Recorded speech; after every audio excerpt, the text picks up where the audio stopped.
The Statement of Randolph Carter by Howard Phillips Lovecraft.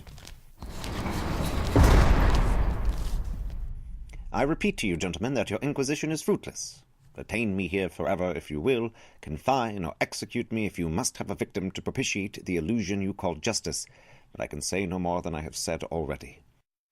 Everything that I can remember I have told with perfect candor. Nothing has been distorted or concealed, and if anything remains vague, it is only because of the dark cloud which has come over my mind, that cloud and the nebulous nature of the horrors which brought it upon me.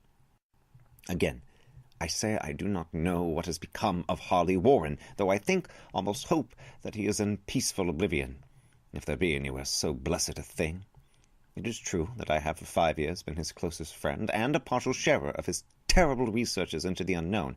I will not deny, though my memory is uncertain and indistinct, that this witness of yours may have seen us together, as he says, on the Gainesville Pike, walking toward Big Cypress Swamp at 11:30 on that awful night.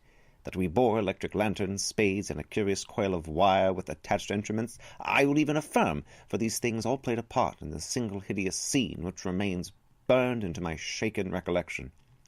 But of what followed, and of the reason I was found alone and dazed on the edge of the swamp next morning, I must insist that I know nothing save what I have told you over and over again. You say to me that there is nothing in the swamp or near it which could form the setting of that frightful episode. I reply that I know nothing beyond what I saw. Vision or nightmare it may have been. Vision or nightmare, I fervently hope it was. Yet it is all that my mind retains of what took place in those shocking hours after we left the sight of men, and why Harley Warren did not return, he or his shade, or some nameless thing I cannot describe, alone can tell. As I have said before, the weird studies of Harley Warren were well known to me, and to some extent shared by me. Of his vast collection of strange, rare books on forbidden subjects, I have read all that are written in the languages of which I am master, but these are few as compared with those in languages I cannot understand. Most, I believe, are in Arabic, and the fiend-inspired book which brought on the end, the book which he carried in his pocket out of the world, was written in characters whose like I never saw elsewhere. Warren would never tell me just what was in that book. As to the nature of our studies, must I say again that I no longer retain full comprehension?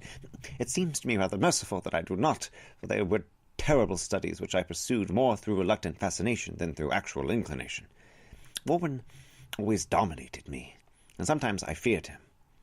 I remember how I shuddered at his facial expression on the night before the awful happening, when he talked so incessantly of his theory, why certain corpses never decay, but rest firm and fat in their tombs for 1,000 years.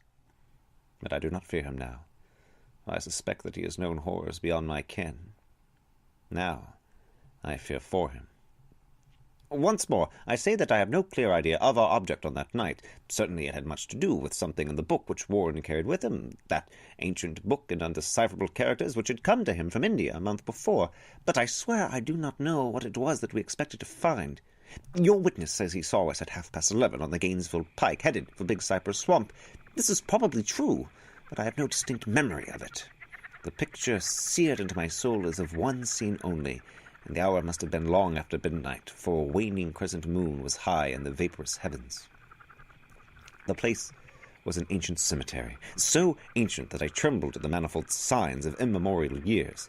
It was in a deep, damp hollow, overgrown with rank grass, moss, and curious creeping weeds, and filled with a vague stench which my idle fancy associated absurdly with rotting stone. On every hand were the signs of neglect and decrepitude, and I seemed haunted by the notion that Warren and I were the first living creatures to invade a lethal silence of centuries. Over the valley's rim, a wan, waning crescent moon peered through the noisome vapors that seemed to emanate from unheard-of catacombs, and by its feeble, wavering beams I could distinguish a repellent array of antique slabs, urns, cenotaphs, and mausolean facades, all crumbling, moss-grown, and moisture-stained, and partly concealed by the gross luxuriance of the unhealthy vegetation.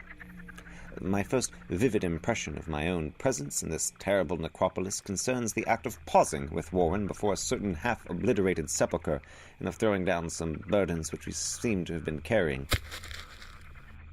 I now observed that I had with me an electric lantern and 2 spades, whilst my companion was supplied with a similar lantern and a portable telephone outfit. No word was uttered. for the spot and the task seemed known to us, and without delay we seized our spades and commenced to clear away the grass, weeds, and drifted earth from the flat, archaic mortuary. After uncovering the entire surface, which consisted of 3 immense granite slabs, we stepped back some distance to survey the charnel scene, and Warren appeared to make some mental calculations. Then he returned to the sepulchre, and using his spade as a lever, sought to pry up the slab lying nearest to a stony ruin, which may have been a monument in its day. He did not succeed, and motioned me to come to his assistance. Finally, our combined strength loosened the stone, which we raised and tipped to one side. The removal of the slab revealed a black aperture from which rushed an effluence of miasmal gases so nauseous that we started back in horror. After an interval, however, we approached the pit again and found the exhalations less unbearable. Our lanterns disclosed the top of a flight of stone steps, dripping with some detestable ichor of the inner earth, and bordered by moist walls encrusted with nitre. And now, for the first time, my memory records verbal discourse. Warren, addressing me at length in his mellow tenor voice, a voice singularly unperturbed by our awesome surroundings. "I'm sorry to have to ask you to stay on the surface," he said, "but it would be a crime to let anyone with your frail nerves go down there. You can't imagine, even from what you have read and from what I've told you, the things I shall have to see and do. It's fiendish work, Carter, and I doubt if any man without ironclad sensibilities could ever see it through and come up alive and sane. I don't wish to offend you, and heaven knows I'd be glad enough to have you with me, but the responsibility is in a certain sense mine, and I couldn't drag a bundle of nerves like you down to probable death or madness. I tell you, you can't imagine what the thing is really like, but I promise to keep you informed over the telephone and every move. You see, I have enough wire here to reach to the center of the earth and back." I can still hear in memory those coolly spoken words, and I can still remember my remonstrances. I seemed desperately anxious to accompany my friend to those sepulchral depths, yet he proved inflexibly obdurate. At one time he threatened to abandon the expedition if I remained insistent, a threat which proved effective, since he alone held the key to the thing. All this I can still remember, though I no longer know what manner of thing we sought. After he had secured my reluctant acquiescence in his design, Warren picked up the reel of wire and adjusted the instruments. At his nod, I took one of the latter and seated myself upon an aged, discolored gravestone close by the newly uncovered aperture. Then he shook my hand, shouldered the coil of wire, and disappeared within that indescribable ossuary. For a moment I kept sight of the glow of his lantern, and heard the rustle of the wire as he laid it down after him, but the glow soon disappeared abruptly, as if a turn in the stone staircase had been encountered, and the sound died away almost as quickly. I was alone, yet bound to the unknown depths by those magic strands whose insulated surface lay green beneath the struggling beams of that waning crescent moon. In the lone silence of that hoary and deserted city of the dead, my mind conceived the most ghastly fantasies and illusions, and the grotesque shrines and monoliths seemed to assume a hideous personality, a half-sentience.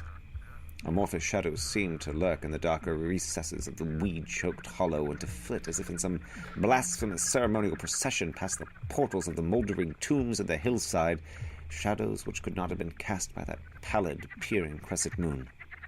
I constantly consulted my watch by the light of my electric lantern, and listened with feverish anxiety at the receiver of the telephone, and for more than a quarter of an hour heard nothing.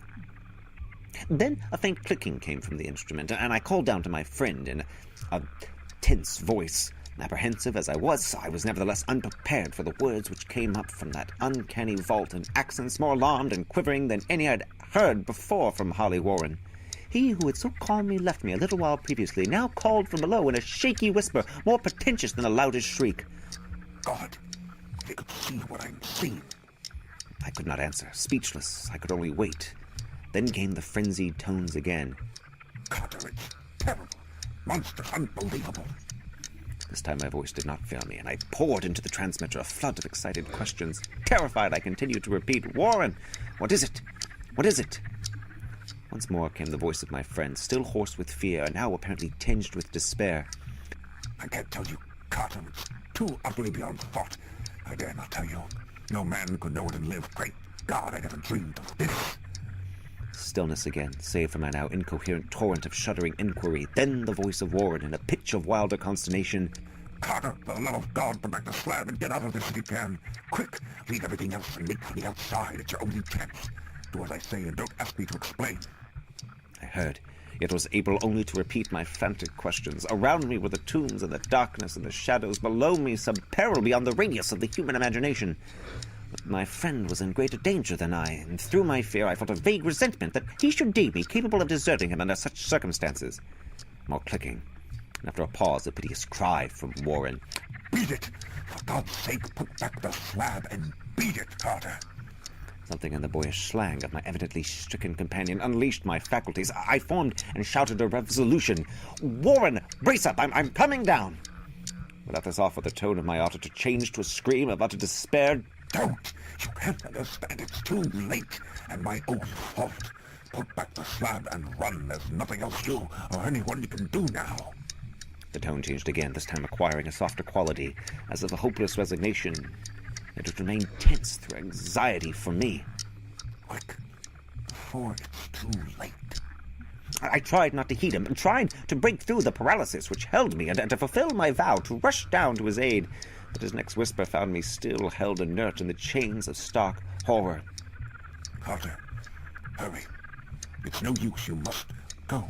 Better one than two. The slab. A pause. More clicking. And the faint voice of Warren. Nearly over now. Don't make it harder. Cover up those damn steps and run for your life. You're losing time. So long, Carter. Won't see you again. Here Warren's whisper swelled into a cry that gradually rose to a shriek fraught with all the horror of the ages. Curse these hellish things! Legions, my God! Beat it! Beat it! Beat it! After that was silence. I know not how many interminable aeons I sat stupefied, whispering, muttering, calling, screaming into that telephone over and over again. Through those aeons I whispered and muttered, called, shouted, and screamed, "Warren! Warren! Answer me! Are you there?" And then there came to me the crowning horror of all. The unbelievable, unthinkable, almost unmentionable thing. I have said that aeons seemed to elapse after Warren shrieked forth his last despairing warning, and that only my own cries now broke the hideous silence. But after a while there was a further clicking in the receiver, and I strained my ears to listen. Again I called down, "Warren, are you there?" And in answer heard the thing which has brought this cloud over my mind. I do not try, gentlemen, to account for that thing, that voice, nor can I venture to describe it in detail, since the first words took away my consciousness and created a mental blank which reaches to the time of my awakening in the hospital. Shall I say that the voice was deep, hollow, gelatinous, remote, unearthly, inhuman, disembodied? What shall I say? It was the end of my experience, and is the end of my story. I heard it, and knew no more. Heard it as I sat petrified in that unknown cemetery in the hollow amidst the crumbling stones and the falling tombs, the rank vegetation and the miasmal vapors. Heard it well up from the innermost depths of that damnable open sepulchre as I watched amorphous necrophagous shadows dance beneath an accursed waning moon. And this is what it said. You fool. Warren is dead.